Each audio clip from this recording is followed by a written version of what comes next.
Yo, what's going on, everybody? It's your boy Kryptonian saying here, bringing you guys a review for One Piece chapter 881. And yo, I gotta say this, right? I'm always a sucker for these double page spreads, especially when they're done as beautifully as what Etra Oda just gave us here.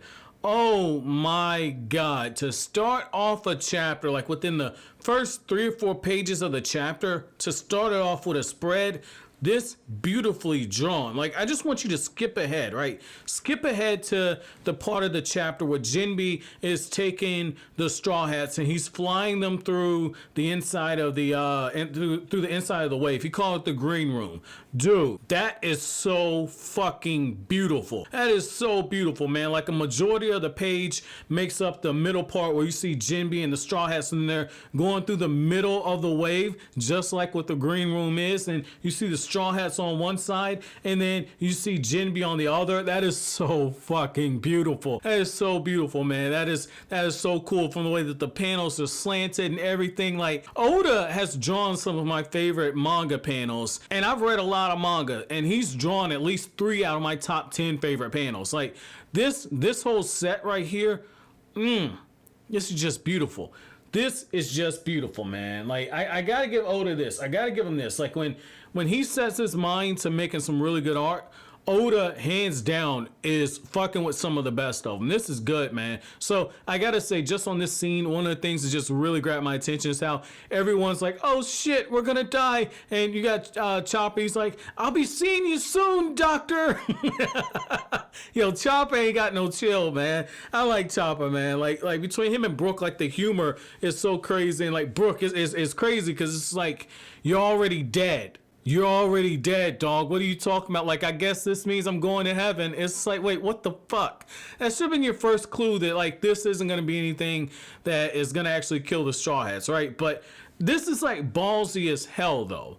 Like, this is ballsy as hell. Like, this is right up there with, like, the Fast and the Furious. I think it was Fast and the Furious 6, where they had, like, the fucking tank or some shit, and Letty was telling Dom, no, it wasn't Letty telling Dom, somebody was telling Dom, like, you're out of your mind or something like that. Like, it's so fucking crazy. This is a utter Chad moment right here. Like, Jinbe's like, okay, hey, I'm gonna take care of the sails. And everyone's like, Jinbe, what are you doing? He's like, I'm gonna helm the ship.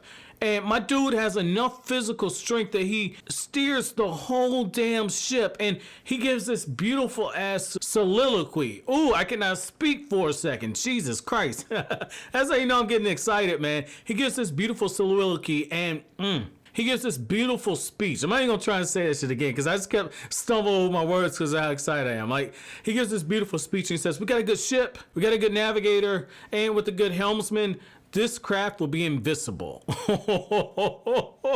That is so hot, man. Luffy got all kinds of nice motherfuckers in his crew, man.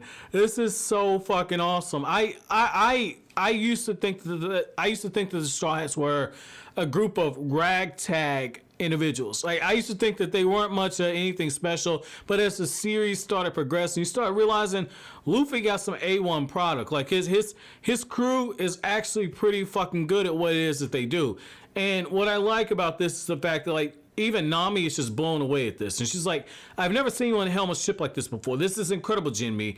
And what's so crazy is that they actually fool Big Mom. Like, Big Mom thinks that she's crushed them. And what's so crazy about it is the fact that, you know, Luffy is listening to all this, and Luffy just loses it. Like, he's shouting out the members of his crew's name. Like, he can't believe that they might be dead. And you just see how brutally he's like, hey, you know, we can call off this invasion. We ain't got to worry about this.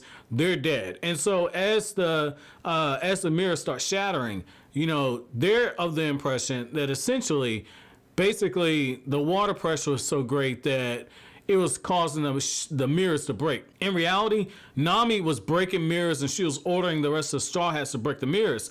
And when Chopper's like, I don't understand why you do it. You know, Nami has a moment, she looks and she's looking down and she's thinking about Luffy.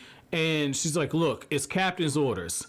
That's captain's orders. Hurry your ass up. And once again, you know, first off, not only does Nami look like a straight snack right there, but the other thing though, right? Because, you know, that bottom panel, you know, Nami is bae. You know, Nico Robin what's Nico Robin doing on? Oh, that's right, she at Wano. Oda said she belonged to the streets.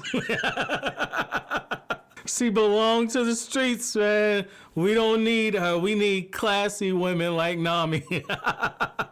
Oh man, I love Nico Robin, but the trolling never gets old. But you know what's so crazy though, right? Like that artwork of Nami, hands down, mwah, that's good. That's good right there. Like man, that's some beautiful artwork right there. You never saw that shit with Nico Robin.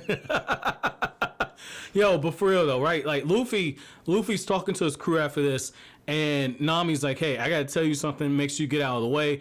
And Katakuri with them creepy ass eyes is able to realize, like, "Oh, okay, this dude's up to something." And as they're making the plans and they're saying, "Look, we know where Sanji is. We'll rendezvous there. Just make sure you get your ass back over here and meet us at the meetup point." You know, as this is going on, at first I thought Luffy was about to eat the mirror because he gets trapped in Katakuri's attack. And what I thought was happening is Luffy put his hand over his mouth and was about to eat the mirror. And when you see how his hands just like, or excuse me, when you see Katakuri's leg just sweep up into Luffy's stomach, I'm thinking, okay, Luffy accidentally ate the mirror. And that wasn't the case. What ended up actually happening is essentially Luffy broke the mirror, and then he gave one final message to the members of his crew. And what he ends up telling them, he says, like, look, I'm going to come back to you guys soon, okay? I'm going to be back. This will be over quick. I'm going to get bored. I'm going to get bored just waiting around. I got you.